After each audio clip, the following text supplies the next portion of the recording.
অবশেষে সেপ্টেম্বরের মাঝামাঝিতে সরকারি চাকরিজীবীদের নবম পে স্কেল দেওয়ার ঘোষণা। নবম জাতীয় পে স্কেলের গেজেট প্রকাশের প্রক্রিয়া এখনও চূড়ান্ত পর্যায়ে রয়েছে। সব ধরনের জটিলতা দ্রুত নিষ্পত্তি করে আগামী সেপ্টেম্বরের দ্বিতীয় সপ্তাহের মধ্যে নতুন বেতন কাঠামোর গেজেট জারি করতে চায় সরকার।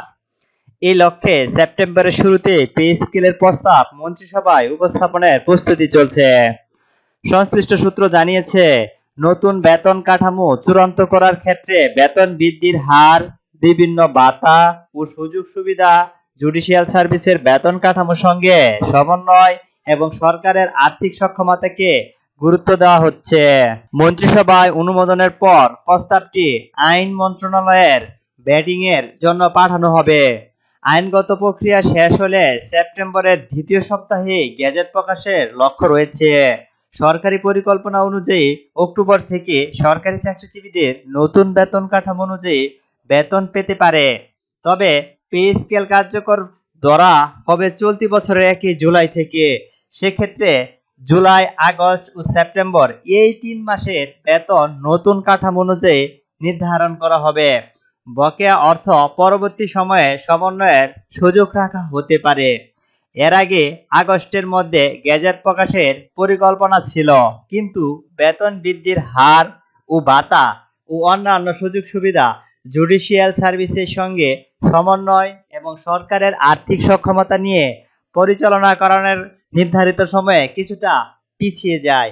বর্তমান মন্ত্রিসভায় প্রস্তাব পাঠানোর আগে অবশিষ্ট জটিলতা দ্রুত নিষ্পত্তির উপর জোর দেওয়া হচ্ছে।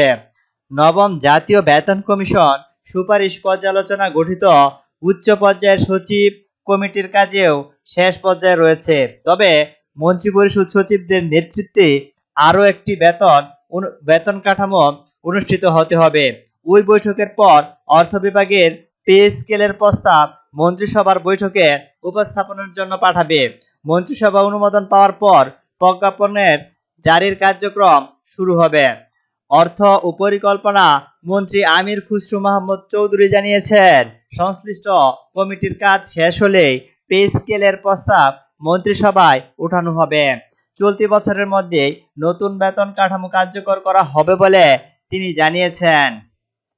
অর্থ বিভাগের একটি সূত্র গতকাল জানান, অর্থমন্ত্রী হয়তো কিছুটা সময় হাতে রেখে চলতি বছরের মধ্যে পে স্কেল কার্যকরের কথা বলেছেন। তবে সরকার ও সংশ্লিষ্ট দপ্তরগুলো বর্তমান তৎপরতা অনুযায়ী সেপ্টেম্বরের মাঝামাঝিতে গেজেট প্রকাশের সম্ভাবনাই বেশি।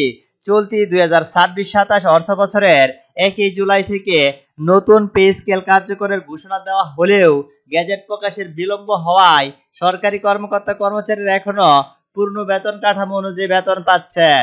গেজেট প্রকাশের পর 1 জুলাই থেকে কার্যকর ধরে বকেয়া বেতন ভাতা সমন্বয়ের ব্যবস্থা রাখা হতে পারে। তবে সরকারি আর্থিক সক্ষমতার বিষয়টি বিবেচনায় নিয়ে নতুন বেতন কাঠামো 2 ধাপে বাস্তবায়নের পরিকল্পনা করা হয়েছে। এই পরিকল্পনায় প্রধানমন্ত্রী সম্মতি দিয়েছে বলে সংশ্লিষ্ট সূত্র জানিয়েছে।